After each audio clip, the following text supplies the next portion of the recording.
250 रुपये। यही है पश्चिम बंगाल के चाय बागान मजदूरों की एक दिन की मजदूरी 2023 से लेकर आज तक, बिना किसी बढ़ोतरी के। जिस चाय की चुस्की आप हर सुबह लेते हैं, उसे उगाने वाले हाथों को न वेतन वृद्धि मिली, न महंगाई भत्ता, न ही उनकी अपनी जमीन पर हक। आज हम बात करेंगे उस शोषण की जो दशकों से चला आ रहा है और उस आंदोलन की जो अब सुलगने लगा है। 2023 से पश्चिम बंगाल के चाय बागान मजदूरों को लगातार सिर्फ 250 रुपये प्रतिदिन मजदूरी मिल रही है। इन 3-4 वर्षों में न तो वार्षिक वेतन वृद्धि जोड़ी गई, न ही डियरनेस अलाउंस यानी महंगाई भत्ता दिया गया, जबकि राज्य सरकार हर 6 महीने में नॉन ऑर्गेनाइज्ड सेक्टर के मजदूरों के लिए एक नोटिफिकेशन जारी करती है, जिसमें डीए जोड़कर मजदूरी बढ़ाई जाती है। लेकिन इसका लाभ चाय बागान मजदूरों को कभी नहीं मिला। सीधे शब्दों में कहें तो इन मजदूरों की आमदनी वहीं की वहीं रुकी हुई है, जबकि महंगाई हर साल बढ़ती गई। 2015 में पश्चिम बंगाल सरकार ने एक न्यूनतम वेतन सलाहकार समिति बनाई थी, लेकिन इस समिति ने न कभी कोई ठोस सलाह दी, न ही इसका मकसद पूरा हुआ। फिर भी इसी समिति का हवाला देकर मजदूरों को वेतन वृद्धि और डीए से वंचित रखा गया।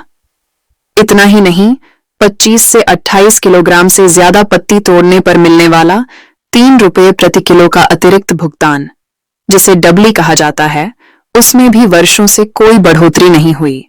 आरोप है कि यह सब तत्कालीन तृणमूल कांग्रेस सरकार के द्वार में हुआ, जिसका फायदा सीधे चाय बागान मालिकों को हुआ, जो पार्टी को भारी चंदा देते थे। यह भी आरोप लगता रहा है कि कई टीएमसी नेताओं ने बेनामी तरीके से चाय बागान खरीदकर खुद मुनाफा कमाया। मामला कोलकाता हाईकोर्ट तक पहुंचा।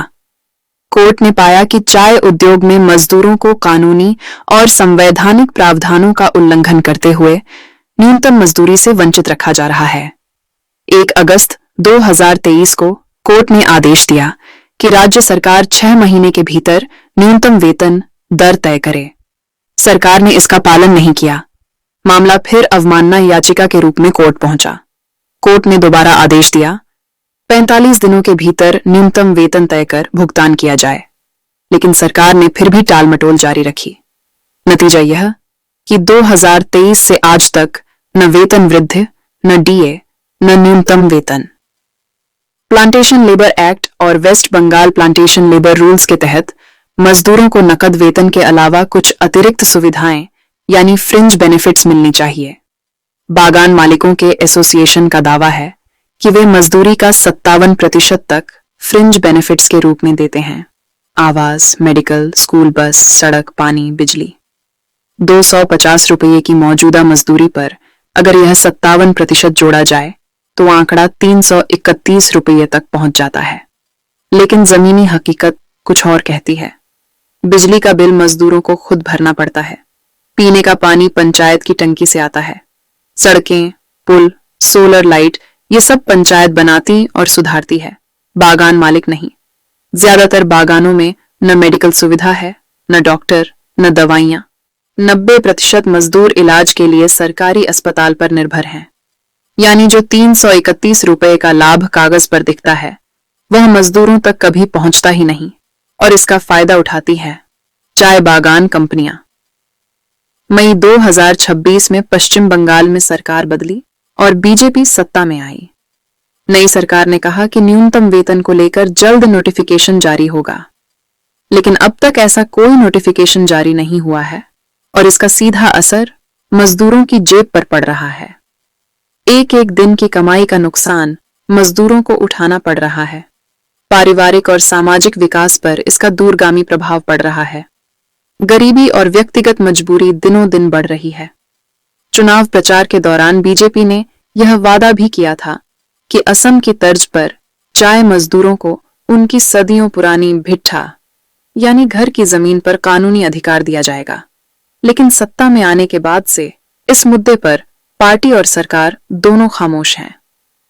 भूटान सीमा पर स्थित जयगांव में एक लैंड पोर्ट बनाने के लिए सरकार ने तोरसा चाय बागान की जमीन का अधिग्रहण कर लिया है।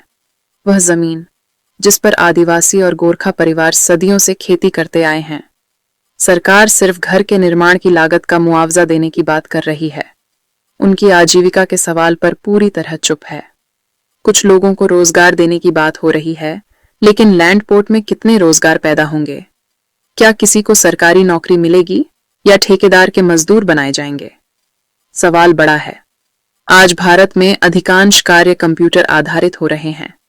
ऐसे में जमीन खोने वाले परिवार के आजीविका का क्या होगा? रोजगार के आश्वासन लिखित में दिए जाएंगे या उनका कोई आरक्षण होगा? कालचीनी के भोटपाड़ा चाय बागान में भी कुछ ऐसा ही हो रहा है, जहां दशकों, कई मामलों में सदियों पुरानी जमीन लेकर बाहरी आबादी बसाने की तैयारी बताई जा रही है। बसे हुए लोग जमीन देने को तैयार नहीं। इन घटनाओं ने चाय बागानों में गहरा असंतोष पैदा कर दिया है और लोग अपने जमीनी अधिकारों को लेकर लामबंद हो रहे हैं। Airport, AIIMS, university, medical college, 4 lane road, rail line के लिए जमीन चाहिए। क्या इसके लिए कोई कानूनी रूप से निर्धारित योजना है जो लोगों की जिंदगी को तहस नहस न करे? अगर वर्षों से बसे लोगों को उचित मुआवजा नहीं मिला, तो यह सिर्फ नीतिगत चूक नहीं, बल्कि संविधान द्वारा दिए गए मौलिक अधिकारों का उल्लंघन माना जाएगा। और अगर यह सिलसिला यूं ही चलता रहा, तो डिवोर्स तराई के करीब 40 लाख लोग आंदोलन के लिए मजबूर हो सकते हैं। राज्य में पार्टी का शासन बदलने और आम जनता की अच्छे दिनों की आशा धूल धूसरित हो जाएंगे। लोगों का भरोसा पार्टी, नेता और शासन पर कम हो जाएगा और ऐसा होना लोकतांत्रिक व्यवस्था को कमजोर करेगा। जलपाईगुड़ी को स्केड्यूल्ड डिस्ट्रिक्ट एक्ट 1874 के तहत स्केड्यूल्ड डिस्ट्रिक्ट के रूप में वर्गीकृत किया गया था। 1919 में भी इसे बरकरार रखा गया। 1935 में इसे दार्जिलिंग जिले के साथ पार्शली एक्सक्लूडेड एरियाज कहा गया, क्योंकि यहाँ की अधिकांश आबादी आदिवासी थे। आदिवासी समुदाय नियम कानूनों से अनजान और अशिक्षित होने के कारण वे भूमि संबंधी कानूनों के अनुसार कागजात बनाने में कभी सक्रिय नहीं थे। आज सरकारी विभाग उनसे उनके 100 वर्षों से अधिक पुरानी जमीन के कागजात मांग रही है, जबकि अनेक मामले पर सरकार ने चाय बागान कंपनियों को भूमि के कागजात तो दिए, लेकिन वहां बसे लोगों के कागजात की मांग को अनसुना करते रहे। यह स्केड्यूल्ड डिस्ट्रिक्ट एक्ट के उद्देश्यों के अनुसार नहीं था। आज उनकी जमीन का अधिग्रहण विभिन्न तरह से किया जा रहा है और उनका समाज बहुत बेचैन है। जब 10-20 साल पहले आए लोगों के पास जमीन संबंधी कागजात उपलब्ध है और 1.5-2 सदी से बसे आदिवासी गोरखा के पास नहीं है, तो इससे उनके साथ प्रशासनिक रूप से किए गए भेदभाव का मामला अपने आप स्पष्ट हो जाता है। यह ऐतिहासिक और सामाजिक भेदभाव है। न्यूनतम वेतन, जमीन का अधिकार, शिक्षा और रोजगार, डुवर्स तराई के आदिवासी समुदाय के सामने ये सारी चुनौतियां एक साथ खड़ी हैं। यही वजह है कि यहाँ की जनता अब आंदोलन की राह पर बढ़ चली है।